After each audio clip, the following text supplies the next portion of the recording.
to record otherwise, just YouTube. Just YouTube. Oh. You want to say that? It's private. Okay. I don't know if I can.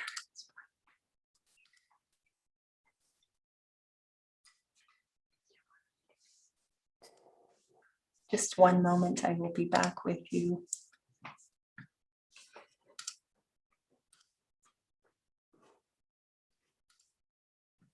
I am back. So, our topic today is form. And before we get into that, we're going to take a moment just for a reflection.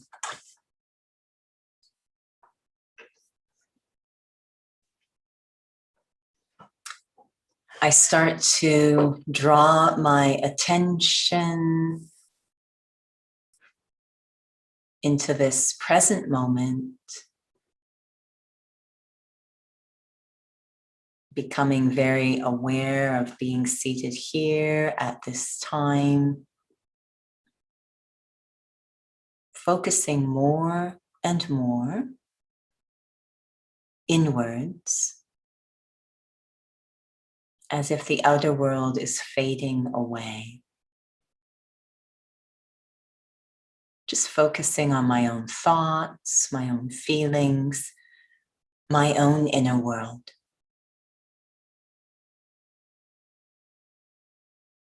There is a very deep connection between the inner world and the outer world. How my inner world is functioning, the state of my inner world, and what then manifests in the outer world. Very often, my attention is only on the outer world, as if that's where things begin or originate. But in fact, everything starts inside.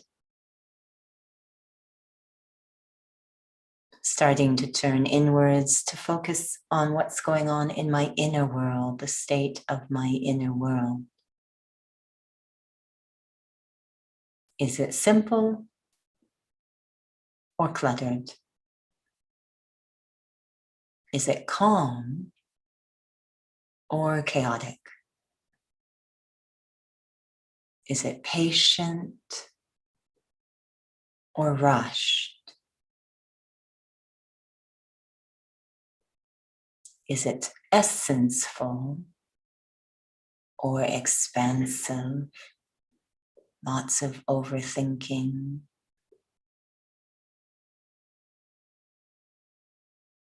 Whatever's happening inside, that's what gives form to what happens outside.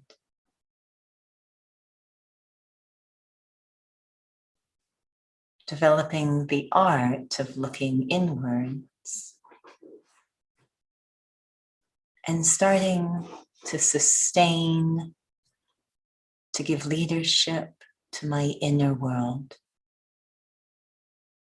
rather than forcing, controlling, manipulating what's outside. Supporting, empowering, guiding what's going on inside. Om Shanti.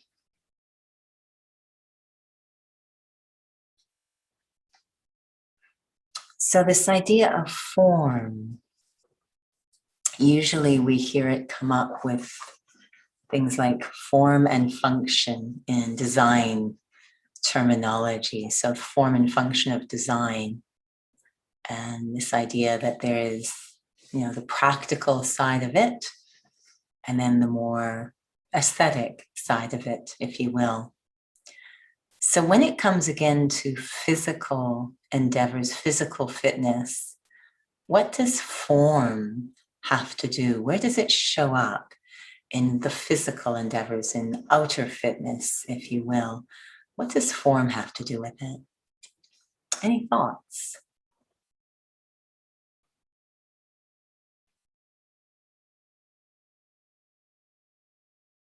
You need a certain form to actually carry out a certain kind of fitness task or whatever. In a certain form. We're in such vague territory, aren't we? Sorry, Leo, was that a question, what kind of form, or that's the issue is we have to look on what kind of form?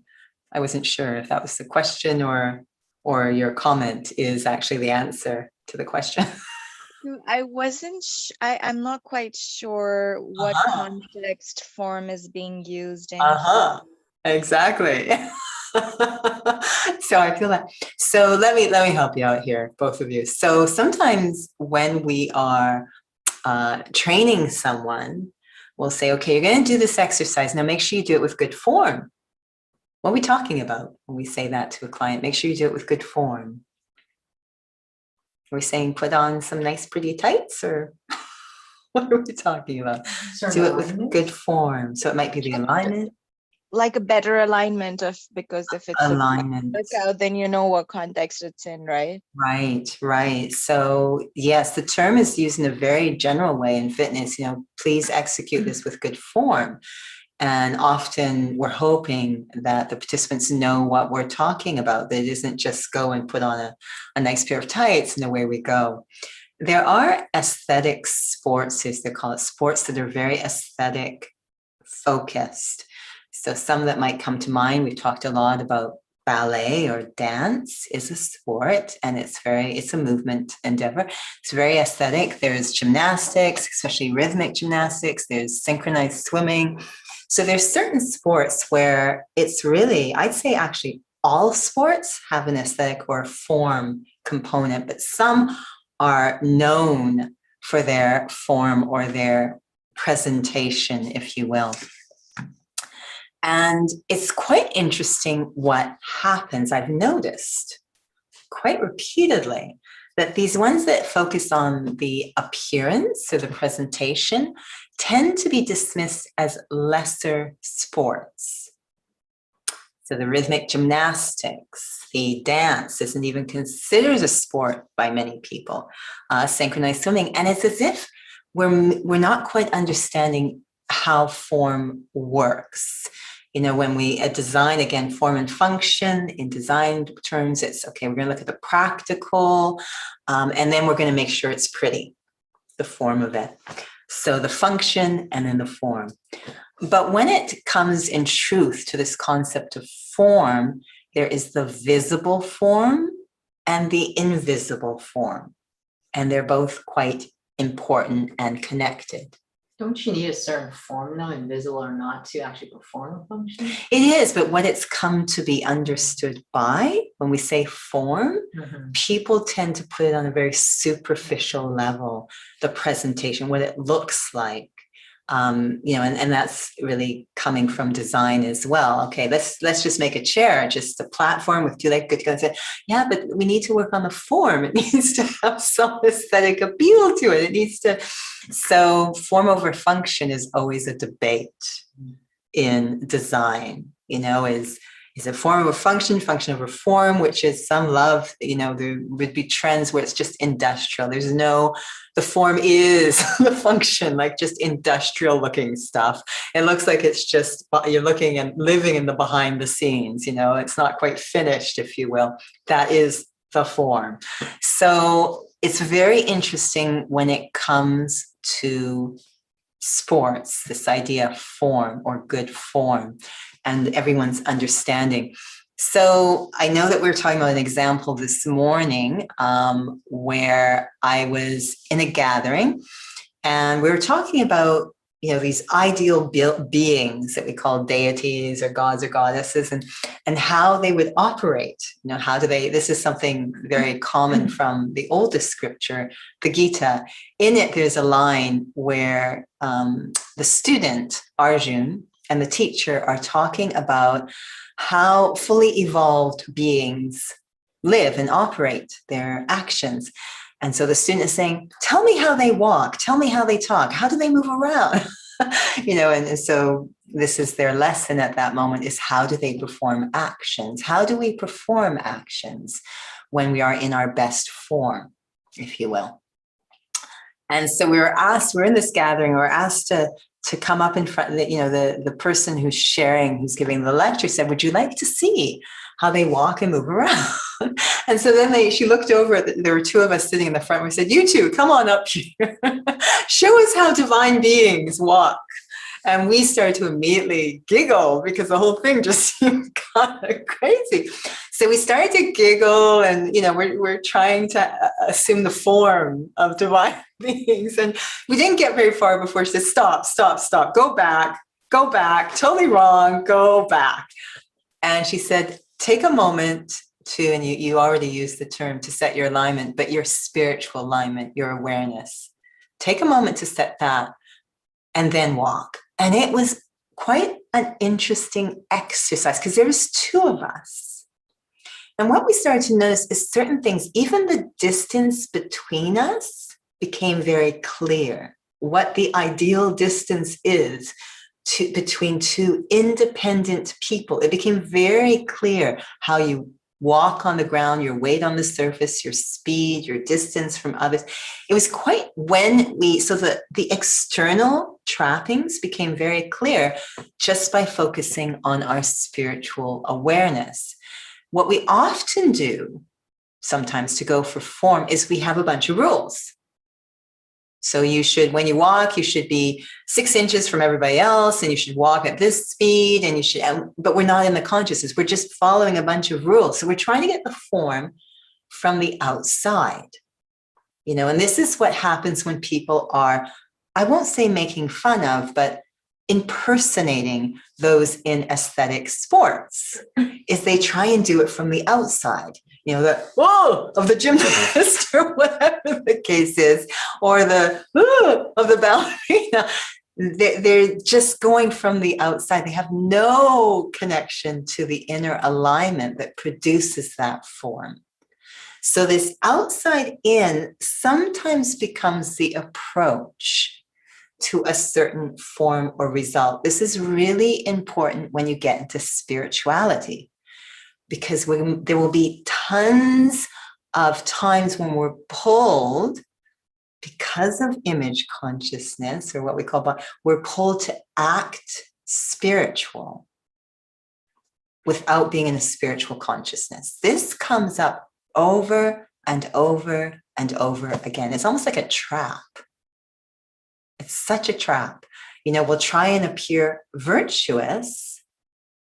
We'll have that virtuous form or presentation, but the inside isn't really aligned. We're not in a spiritual state. We're still under the influence of ego or insecurity, and it's from the outside. And in physical sports, you'd actually never get away with this. In physical endeavors, the external form demands that the inner form be intact. You won't be able to do it otherwise. But when it comes to spirituality, it gets very interesting that we can appear a certain way. I can sit here right now, I have light colored clothes on, I can talk very softly and slowly and peacefully. And you go, oh my goodness, she's so spiritual. And inside, I could have a complete disaster going on in my head, right? But my form, so I recycle. They're so spiritual. So you can kind of, and there's going to be a huge pull to do that.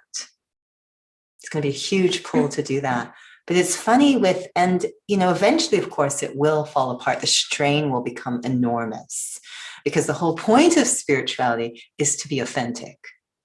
So if I'm inauthentic, if I'm just putting on an image, I can probably do it for a while, but what we start to notice is very interesting, is we start to notice that there's wear and tear on the spiritual student. They start to get very heavy because it's so difficult to sustain this when it's not coming from the right place. This morning we had a signal about, let me just check this. So yes, Leah, what we're suggesting is that how the inner world is functioning will naturally manifest in a certain form on the outside. But as we disconnected more and more from the inside, we relied more and more just on the outside and forgot, didn't really use that idea of going from the inside out, the functioning inside, creating the form, dictating the form, which is ideally how design is supposed to work. But the inside, what's happening inside, will naturally dictate what emerges outside. Instead, we just focus on the outside, and the inside could be a complete disaster. We just focus on the outside, and it leads to a lot of stress and strain, actually. We had a little slogan this morning about this student, one of the top students in the What If You're in a War Zone. We'll come to that in just a moment, actually, because that's related to my entry point into spirituality. But this top student, and I have a very good example for you as well, a couple of them.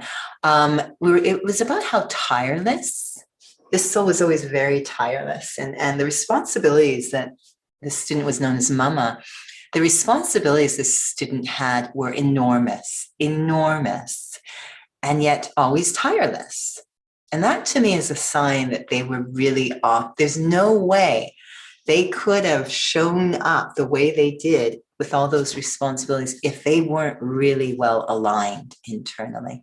So the question is, what about if you're in a war zone? So one of, my first entry point or exposure, at least my first conscious exposure to spirituality, which I've talked about before, it's not so much a war zone, but it is a stressful situation, was just landed up reading an excerpt from a book, Quest for the Meaning of Life by Viktor Frankl. So this is a soul who's in a concentration camp. Maybe not the same context, but a very stressful situation, I think. So they are incarcerated in a concentration camp. And in that situation, where there's just chaos and complete vulnerability and seeming lack of control externally, this soul was very pulled to look at their inner functioning. The feeling that if I focus inside, I can still create quality of life. That can still be in my hands because it's dependent on what's going on in here. So this was really became the foundation of their psychotherapeutic model, was this idea of the meaningfulness, really developing that meaningfulness, that value internally, rather than depending on the external form, the form of the external world for quality of life. And I think that that's fascinating. I don't think you need to be in a war zone. I think that many people have been experiencing symptoms of this during a pandemic. That, it's been so much external change. And I hear people say, I'm done with the roller coaster, up and down, on and off, restrictions. And the feeling that their quality of life is going like this, as things open and close, open and close, open and close, because they're again, so dependent on the form outside. And there was the opportunity during the last, 14, 15 months to look at, can the form of my quality of life be a function of my inner world rather than the situation outside? So a real invitation to look at what's going on, the alignment inside, which will manifest in the form we call quality of life. And so I was thinking a lot with respect to your question. There was one example which we were talking about with someone early this morning about this dancer who was in a war-torn country, Sierra Leone, when it was really a mess. And just to give some background, so this soul was very, very young, like infant, toddler, preschooler, very, very young, in a country, Sierra Leone at that time was besieged by war. And she witnessed her father being killed in front of her. And then her mother starved to death trying to sustain the family. Her uncle, her relative, her uncle could not take care of her, she knew. So he put her in an orphanage.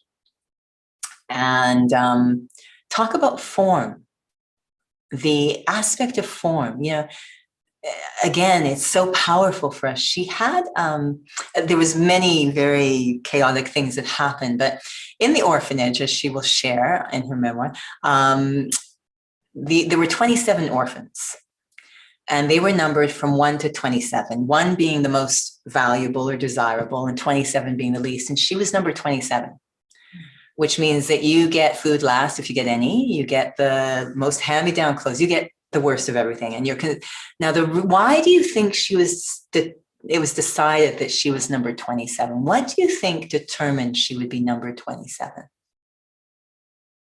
Talk about the power of form. What determined that she would be number 27? What do you think? Why would the orphanage decide she should be number 27? Maybe she was not, Outside factors. Yeah, Leah? maybe she wasn't valuable enough in how they understood value to be. So Yeah. maybe they put more value to somebody who is maybe stronger and could lift more things. So maybe that person would be more valuable in their team because that person could do more things for Mm. them. Yeah. So these were very little children, obviously. The thing it was something external, as someone said. It was her skin condition. It was her skin, the form, the external form was what decided in their minds that she was less valuable. She has, obviously being in Africa, dark skin, but she has, I think it's vitiligo, where you have white mottling of the skin. Probably the most well-known person we've seen of this would be what was attributed to Michael Jackson. So where there's lightening of the skin in kind of, for her, it was a spotted pattern. She had this on her skin. That is the reason that it was determined she was less valuable by the form, the package. Yeah. She was called the devil's child, actually. She thought she needed the most nutrients. They decided that she was the devil's child, that no one would, she was told this repeatedly, daily, that no one would adopt her because of this package. Fascinating, isn't it? The power of form. If we operate from the outside in, and we do that, whether it's good or bad, sometimes we're impressed by people. They've got a nice car, whatever. We're so affected by the visible form. But the visible form and the invisible form, understanding these two things. So continuing with her story, it gets more and more interesting because I don't know what was going on in her little head. So she, of course, was losing all hope. I mean, if you're repeatedly given this message, you're like, what is there to live for? But then one day, this is where the story gets very strange. This is just story time. A windy day, a magazine blows up against the gates of the orphanage. Now, this is in Africa, so I have no idea what this magazine was doing or where it came from. But it was a ballet magazine, a dance magazine. And on the cover of the magazine, there is this beautiful ballerina with this beautiful white tutu dancing, like worlds apart from her form. Worlds apart from her form. She saw this cover, she took it because what she saw wasn't the external. What she saw experienced was hope, light, enthusiasm, joy, like all these qualities. This physical form became a container for all these qualities that she could hang on to in order to sustain herself, because she had no connection on a physical level with the physical image. It had nothing to do with her. It's night and day, the actual physical picture of the ballerina and her own package. But internally, it spoke so deeply to the qualities that were meaningful to her and that she needed in her life. So she grabbed that magazine, and where to put it so no one would take it, she would put it in her underwear. That's where she folded it up and put it in her underwear. So the story gets very interesting. Do you want to hear the whole story? Because it's just the most fascinating story I've ever heard. It's just so strange. So meanwhile, on the other side of the world, there's this amazing woman, Elaine de Prince, amazing, amazing, the penultimate mother. She herself is a lawyer, and her husband is wonderful as well. They have two little boys, and their boys have blood conditions. It might be hemophilia, I'm not sure, but blood conditions, disorder. And those two boys are fine. Those are her biological children. But she also adopted 3 other boys, also with blood conditions. So they kind of already have, they're starting to develop a history of doing difficult adoptions. These are very difficult adoptions with perhaps challenging situations. So they adopt 3 little boys who have blood conditions like their own biological children. So they're very well suited to be the adoptive parents. And the blood conditions are such that these 3 little boys often have to get blood transfusions. And of course, as sometimes would happen, they did receive blood transfusions that were infected with HIV. So these 3 little boys developed HIV. And over the course of their lives, they all passed away. For 3 adopted children. One of them was named Michael. This story is the most bizarre story I've ever heard. One was named Michael. And Michael kept saying to his adoptive mother, or just his mother, if you adopt again, please adopt children from war-torn countries. Don't ask me why this little boy was making this request, but the mother took it very seriously. She is that kind of mom. He kept saying, please adopt children from war-torn countries. So she did go on to adopt several children, but Sierra Leone was at that time a war-torn country. So she, at this point, she set up very beautifully. They're both set up to adopt children. They have an excellent history with adoption. So they go to the agency and say, we want to adopt from war-torn countries. So we suggested Sierra Leone. And they get to that orphanage, and it's number 26, who is best friends with number 27, by the way. But not number 27, our little orphan whose African name I can't pronounce. It's number 26, her best friend. Mia, I believe, is the name that she gets. They're going to adopt number 26. And the adoption is just about happening. And they say, by the way, we've got this other one that no one will adopt. Are you interested? And they said, yeah, sure. No, we'll take her. And it's a very funny story because her husband was traveling and she called him at what would be his nighttime. He was on the other side of the world. She says, by the way, is it okay if we adopt a second one? He's like, yeah, sure. Go ahead. And the next morning he calls, I had the strangest dream last night. It was such a strange dream. You called in the dream and said, we're adopting a second child. She says, it wasn't a dream. We have adopted. So this was number 27. And what they said when they said, by the way, we'll throw in number 27 at a reduced price. That's how little value. So they called her their half price child, jokingly. We'll throw her in at half price. So little Michaela, who's probably so tiny at this point, gets off the plane. She's got this thing in her underwear, right? This picture.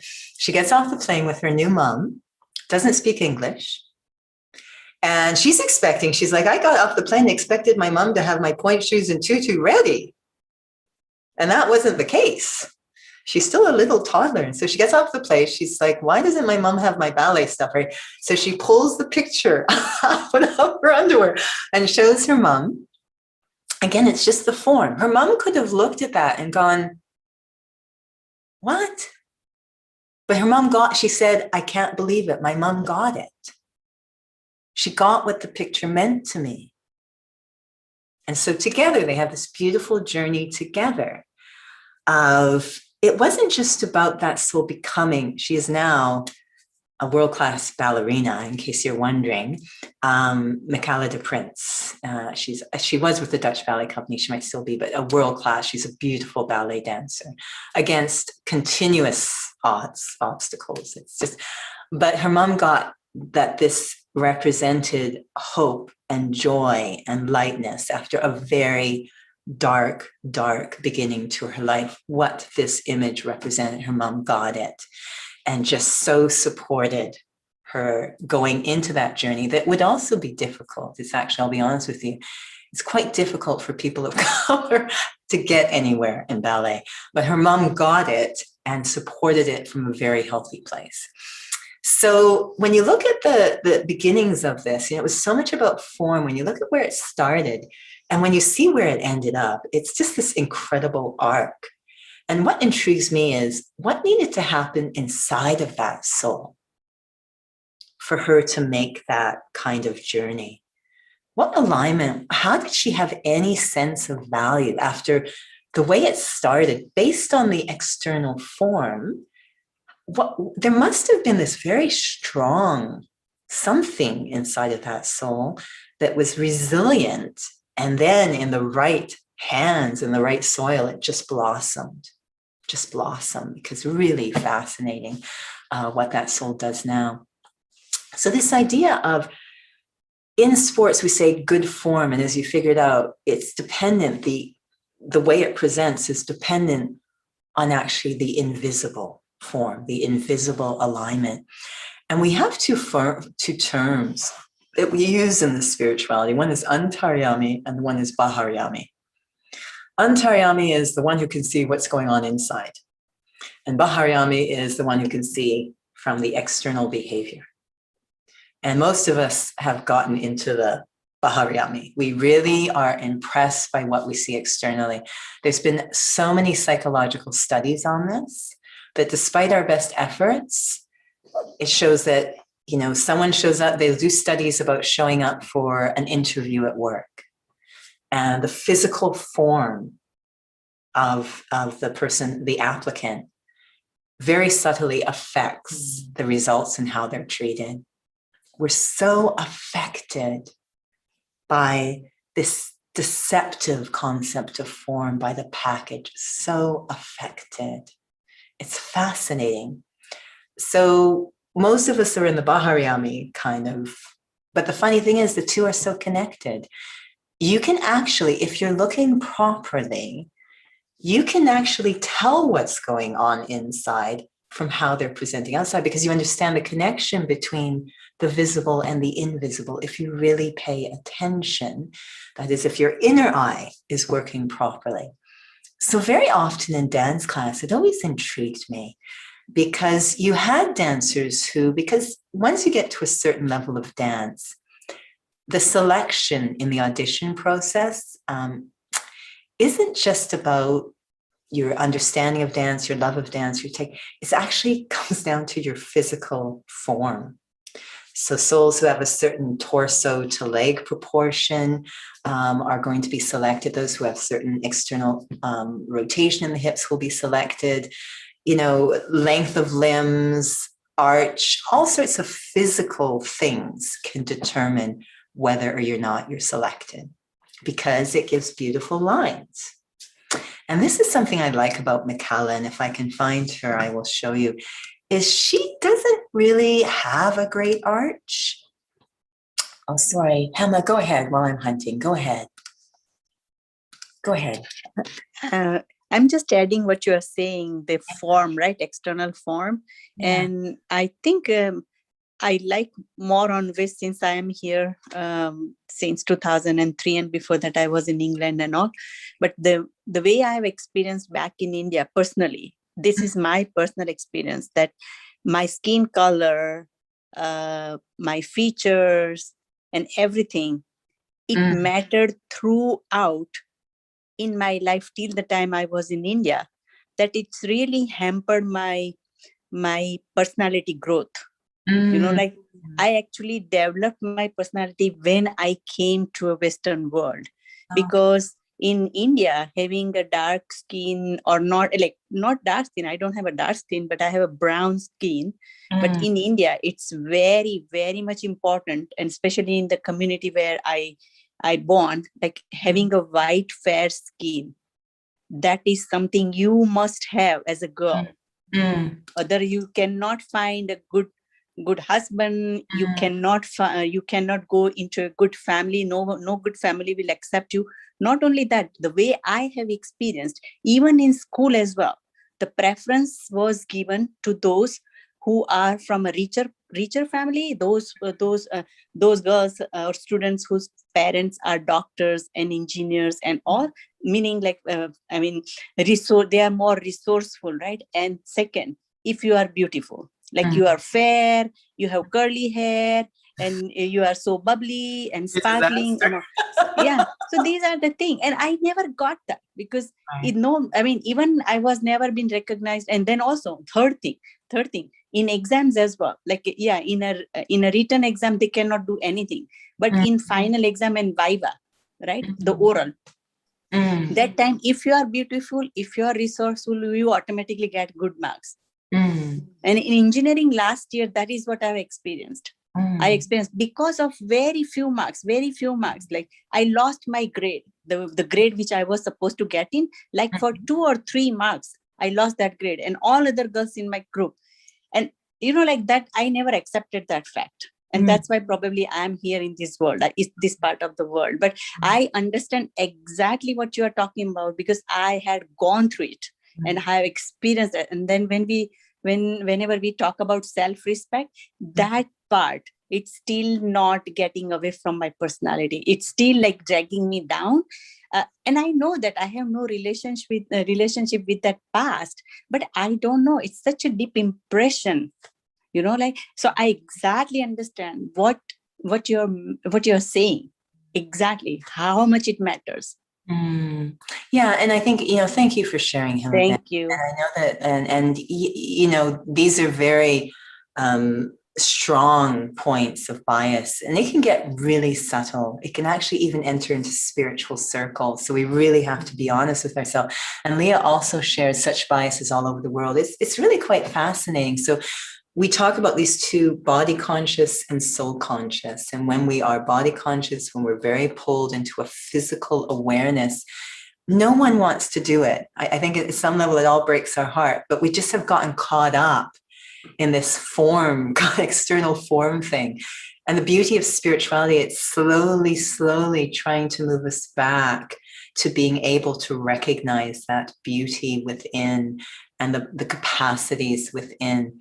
And so it starts, we sort of have to work on ourselves. Like, am I still doing this number on myself? Do I have certain expectations that are very externally based? And what I love about this whole idea of Baharyami and Antaryami, when I came into dance, and as I was sharing, it tends to focus on the external accoutrements, but I was very lucky to have many dancers who could see beyond that, because this body doesn't have any of that stuff. And we're able to really see deep in terms of the deep alignment, the deep, the invisible form, and really nurture that so that I could get the most out of dance. So we're going to take a look. This will blow you away. She's really a beautiful dancer, but she looks a little different maybe than your little feathers that you often see. So let's see if we can do this for you. This is Michaela the Prince. Hey, shut! Yes, that's it. I said, oh.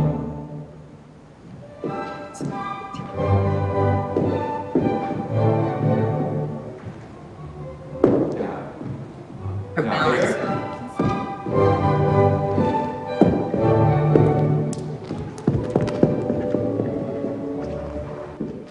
And hold. Shut.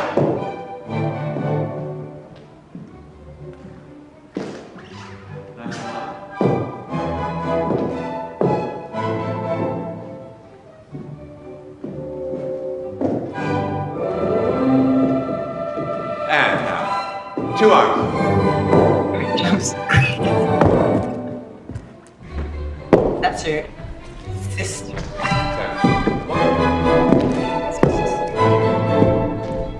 Number 26.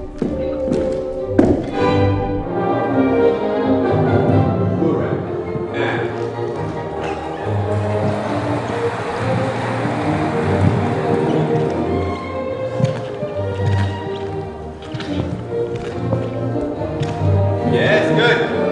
Shoulders, yes.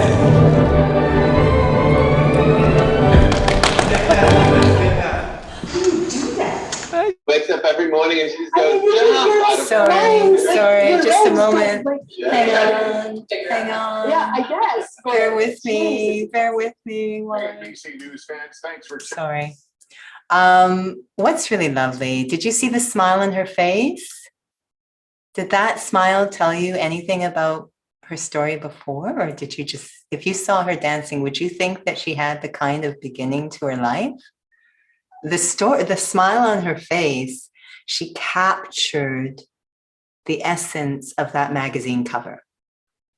what she experienced on that magazine cover is now the smile on her face. And that smile is actually well noted when she dances. People say her smile is beautiful. She has, it's just this beautiful light. She captured whatever she experienced behind that form of that magazine cover. I've seen that magazine cover, and it's just kind of funny. You can feel she captured what's behind it in that smile. She got it. Yes, she's a beautiful dancer, but what happened inside of her that she glows through in the physical form? You know, the inner form was transformed. She was lucky. She landed up with adoptive parents who really were just gifted. They are gifted parents. And we're able to nurture the flower inside, really nurture that being. And, you know, you see this beautiful smile that says so much about the form inside. So what I love about spirituality, I always feel is so important, for the sake of the self, out of respect to the self, is don't get caught up in the trap of the wrong kind of form, where I'm trying to appear spiritual. I'm trying to appear a certain way. I know we want it bad. We want so bad to, you know, develop our highest potential and be kind people. We want, and we are, that's the irony of it. We are real gold. I see that in Heaven's name. But to take your time to get the inner alignment first. And we're talking about this a bit today because, you know, souls have been not training at their usual level for 14 plus months. And so some have gotten very deconditioned, some a little deconditioned, but everyone's reporting that their fitness levels are not where they were originally. These are people who train regularly. And so when they come back, I think it can be a very dangerous period when they come back, because in their mind, they're remembering their fitness level and they're remembering at the external form level. And their foundation isn't where it used to be. So they come back and they do things and they get injured because they're just going for that external form. I used to be able to do 8 pull-ups. So, but they don't have the inner form, is not where it used to be. So they kind of need to come back and rebuild that foundation and give it that time. And then they'll slowly start to see themselves returning to that original, but from a very honest place. And so the same with spirituality. This organization, it's something I really deeply appreciate. And I think it's a very beautiful message that many miss. The first 14 years of this organization, the souls who were students in the first 14 years did not do any what we call service, external service. They were in a very much a state of introversion, personal study, personal transformation. I think that's such a strong message, because some souls come in and they immediately fling themselves onto the stage of service, but they don't have the service is actually, as we say, dependent on your stage. And they haven't given themselves the time to build that inner stage. And so to really make sure that when I'm looking at form, it will eventually manifest externally. That's, we sort of say the inside, the outside will eventually, you will receive an outside that matches your inside. But just focus on the inside, focus on the incognito. Doesn't matter what everyone's looking like outside. There was, just keep focusing internally, honestly, on what's going on for yourself. And there was, I'll end, there was a very sweet story that I remember hearing. So some of the souls have this, I don't know, they're gifted with this skill where they can go into a state where they kind of see the final, if you will, stage of everyone. And everyone was sitting here and you know, they were all sitting in the seats that they're given according to external seniority, for lack of a better word. So you're the head of this center, so you get a chair at the front, you're just a student, you have a chair at the back. So everyone's seated according to external form. And the person who's now in the state where they can be very sensitive to the final stage, they start moving people around. People at the back, they start moving to the front, people at the front, they start And they eventually had to put a stop to that because everyone was getting disheartened. But the message was, we say, don't judge a book by its cover. The message was, it's so incognito. Real, honest form starts at a very incognito place. It will eventually show up in my behavior, especially in, as Leah brought up, my behavior in stressful situations. That's where my real form becomes clear. It's very nice to be nice to people who we think are nice. But that's not really revealing much about me. Anybody could do that. To be kind, respectful, supportive to souls who we experience, the soul may not be that way themselves, but we experience as challenging. That's when my inner form really shows up. And I do it in such a light and easy way. It's no drain on the self. I genuinely feel from my heart deep respect for every soul. This reveals my inner form, and it shows up in my external form. I'll be respectful to everyone, but internally it's from such a natural and easy place because I took the time to work on that invisible form where it all starts. So I'm going to end there because I'm like,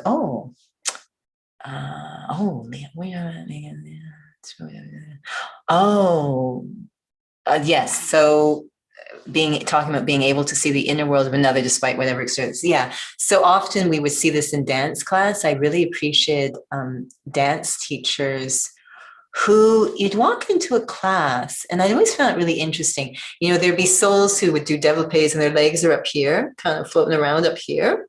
And then there might be someone at 90 degrees, and they give all the attention. They'd really, as if the one whose leg was here, they sort of would make it feel like, oh, you've really got it going on, because they have, I wouldn't call it a third eye, but they have dance teachers who are really good, have a very well-developed eye. It's as if they can see your skeleton. They can see your alignment on quite a deep level. They can really see, X-ray through and see what's really going on. And so they're not deceived by external trappings. You know, I did 20 turns, boom. They're not deceived by that. They are always looking. So I always enjoy watching a really good dance master, because you can just what they see. They can see through all the layers of show and image to the alignment. And that's so helpful to dancers. So what would that look like in day-to-day life? Someone comes up to me and they're very reactive and confrontational. Can I see what's really going on inside? Can I see that maybe they're actually very insecure or they're under a lot of stress? Can I see that and respond to that? Or am I deceived by what's appearing on the outside? Well, you have to really have a good sense of yourself first. You really have to have this is why we want to take the time to work on the self, to not jump ahead, but take the time to work on the self, because then we'll be much more supportive for others and respond in a really productive way to what's going on around us. Sometimes we could just try and do that, Yeah. but you're actually still just hiding what you're feeling inside. It is, which is why I really like the signal this morning about Mama being tireless, because tireless means that your energy is not draining. And a huge place our energy drains is when we're putting up a show, but we've got a whole different dialogue or situation going on inside. This is extremely draining. We're battling with other thoughts. We're battling with reactivity. We're battling with emotion, but we're looking a certain way. This is extremely draining on our energy.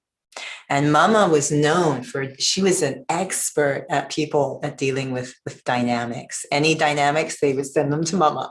She was so good. And it was said, her inner environment stayed very light, very clean, very respectful. Deep inside, her heart stayed clean towards everyone.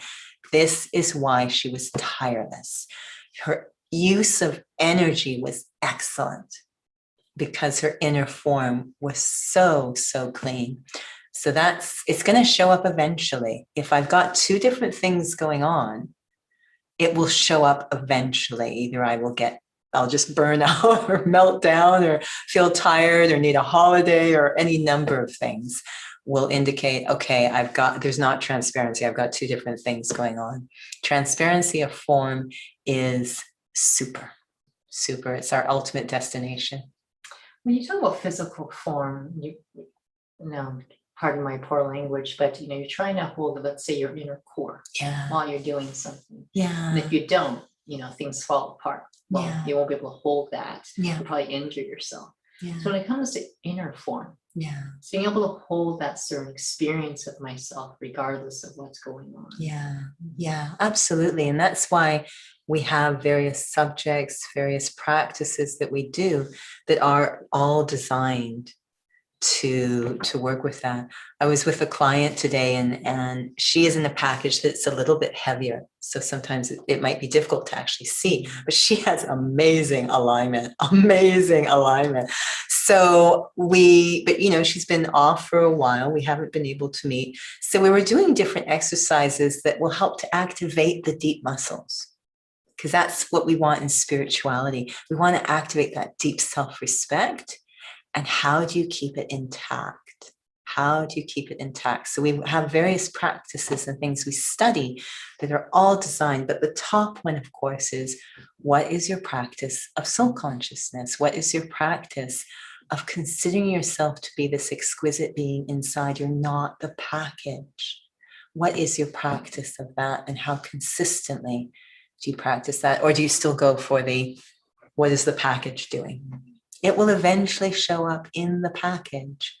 If I work from the inside, it will absolutely inevitably show up on the outside. I don't need to worry about it. It will.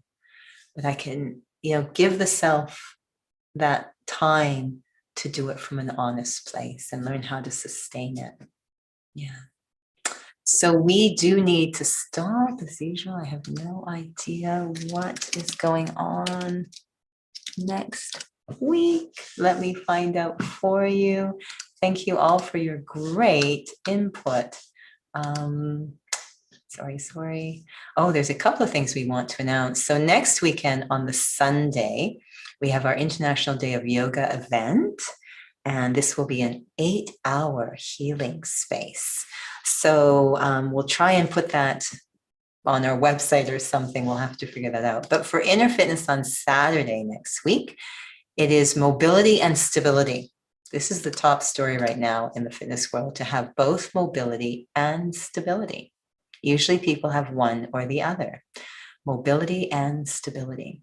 So let's take a moment, 2 minutes to reflect.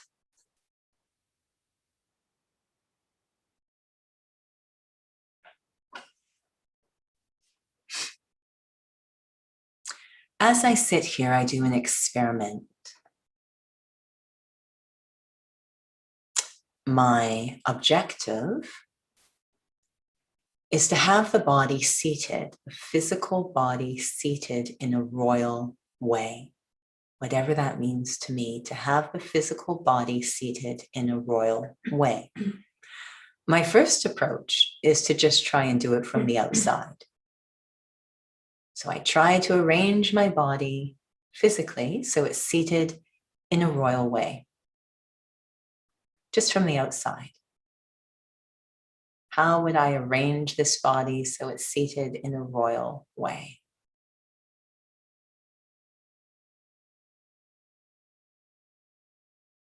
My second experiment is not to focus so much on the body, but to focus on the self. To align myself internally, my consciousness. To go into the experience that I am a royal being, a very valuable being, because I am life itself. I, the soul, the living being, I am life. There's nothing more valuable than life. I am this being in which is contained all the values we seek. This beautiful capacity within me for true dignity. Just focusing on the self behind the forehead. Very elevated thoughts towards the self.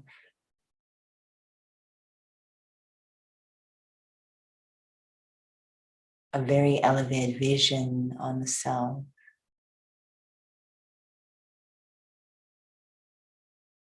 What feelings does that create?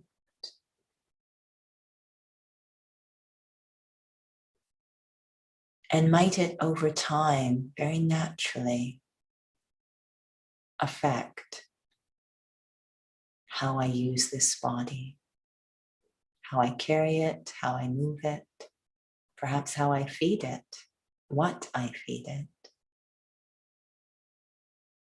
Rather than from the outside in, learning how to operate from the inside out, the consciousness eventually affecting the behavior. Om Shanti.